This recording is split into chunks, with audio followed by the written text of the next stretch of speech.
কি কি কি বিভৎস ব্যাপার ভাবুন তো মশাই। হ্যাঁ, একেবারে একেবারে যাতা ব্যাপার। হ্যাঁ, জানলার কাছে, বুঝলেন, জানলার কাছে তাকে দড়ি দিয়ে গলায় ফাঁস দিয়ে জানলার সঙ্গে বেঁধে রেখে গেছে। হ্যাঁ, কিন্তু কিন্তু আমি ভাবছি বাড়ির কেউ চিৎকার শুনলো না। কি হয়েছে ব্যাপারটা খুলে না বললে কি করে হবে বলুন তো?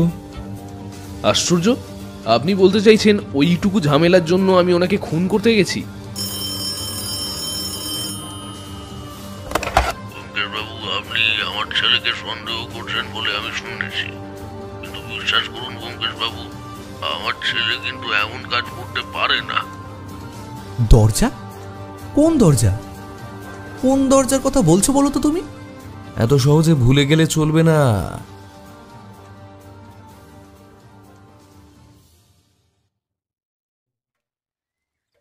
ব্যোমকেশ এখন মাঝে মাঝেই কি কারণে রাত জেগে থাকে তা বুঝতে পারি না। প্রথমত, তার হাতে এখন কোনো কেস নেই, আর দ্বিতীয়ত বৌঠান গিয়েছে বাপের বাড়ি। যদিও বাপের বাড়ি যাওয়ার পেছনে বৌঠানের কারণ রয়েছে। তার দাদার শরীর কিছুদিন আগে থেকে অসুস্থ, তাই সেখানেই সে কিছুদিন থাকবে বলে চিঠি পাঠিয়েছিল। এমনকি টেলিফোনেও এর মাঝে বৌঠানের সঙ্গে দুবার তার কথা হয়েছে, সেটা আমি বেশ ভালোভাবেই জানি। কিন্তু কাল রাতে যখন একবার উঠেছিলাম, তখন ব্যোমকেশের ঘরের দরজার কাছ থেকে যাওয়ার সময় যেন মনে হলো তার ঘরের আলো জ্বলছে। একবার দরজার কাছে গিয়ে কান পাতি ভাবলাম, কিন্তু তারপরে মনে হলো কি প্রয়োজন, থাক। তবে আজ সকালে যখন ব্যোমকেশকে বললাম, ব্যোমকেশ, কাল অত রাত পর্যন্ত কি করছিলে? তখন তো বেশ রাত হয়েছে, ঘড়িতে দেখলাম মনে হলো 2টো বাজে। এতক্ষণ জেগে কি করছিলে? অপরাধের মূল কিছু তথ্য আরোহণ করছিলাম। আসলে একটা পুরনো অপরাধ তত্ত্বের বই পড়ছিলাম। মাঝে মাঝে অপরাধ তত্ত্ব বড় জটিল বক্তব্য রাখে, বুঝলে। লেখক জানাচ্ছে মাঝে মাঝে কোনো মানুষ অকারণেই অপরাধ করে থাকতে পারে, নেহাত সেই অপরাধের স্বাদ আহরণ করার জন্য। তাই তিনি বলতে চাইছেন, মানুষের মস্তিষ্কের এমন কিছু জায়গা আছে যেখানে মানুষ এখনো হিংস্র। মানুষ একটা সমাজের বাঁধনে এবং নিয়ম কানুন এবং বিভিন্ন কিছুতে বাঁধা থাকে বলে তার সেই হিংস্র ভাব মস্তিষ্কের মধ্য থেকে বাইরে আসতে পারে না। কিন্তু কোনো কারণে যদি একভাবে সেই মস্তিষ্কের সেই অংশটিকে সে বারবার প্রবল চাপের মধ্যে ফেলতে থাকে, তাহলে সেই হিংস্র ভাব বাইরে আসতে পারে। অথচ মানুষ প্রচণ্ড বুদ্ধিমান, সেটা সহজে তাই বাইরের কেউ বুঝতে পারবে না। মাঝে মাঝে ব্যোমকেশের কথার কোনো কিছুই আমি বুঝে উঠতে পারি না। তবে এবার বুঝতে পারলাম কোনো একটা মানুষের অহেতুক অপরাধ করার কথাই সে বলছে। তাই বললাম, কিন্তু তুমি তো বলো সমস্ত কিছুর পেছনে একটা কারণ থাকে। সমস্ত অপরাধের পেছনে যেমন একটা কারণ থাকে, তেমন প্রত্যেকটা খুনের পেছনে থাকে একটা মোটিভ। আরও অনেক কিছুই থাকে, তবে প্রধান হলো মোটিভ। তাহলে তুমি কি করে বলছো অকারণে কেউ খুন করে? লেখক অকারণে বললেও আমি কিন্তু অকারণে বলছি না। যিনি কথাটা বলেছেন তিনি একজন মনোরোগ বিশেষজ্ঞ এবং অপরাধ তত্ত্ব সম্পর্কে তার বেশ জ্ঞান। তিনি অকারণে তেমন কথা বলবেন না। তবে আমার মনে হয় তিনি যা বলতে চেয়েছেন তাই একটু অন্যরকম বলতে চেয়েছেন। মাঝে মাঝে আবিষ্কারের নেশায় মানুষ অপরাধ করে ফেলতে পারে, অর্থাৎ এই অপরাধটা কিভাবে করা যায় কিংবা তার ফল কি হতে পারে, এই সমস্ত অন্বেষণ করতে গিয়ে মাঝে মাঝে অনেকে অপরাধী হয়ে উঠতে পারে। অপরাধ যে একটা আবিষ্কারের বিষয় কিংবা অন্বেষণের বিষয়, সেটা আমার জানা ছিল না। তাই ব্যোমকেশের মুখে এই কথাটা শুনে ভালোই লাগলো। আরও কিছু বলতে যাব এমন সময় পুটির মা এসে জানালো পুলিশবাবু এসেছে। পুলিশবাবু অর্থাৎ মিস্টার রায়। অগত্যা আমি আর ব্যোমকেশ বসার ঘরে গিয়ে বসলাম। একটু পরেই মিস্টার রায় ঘরে ঢুকে মাথার টুপিটা সামনে টেবিলের ওপর রেখে একরকম হাঁপাতে হাঁপাতেই বললেন, কি বিভৎস ব্যাপার ভাবুন তো মশাই। হ্যাঁ, একেবারে একেবারে যাতা ব্যাপার। হ্যাঁ,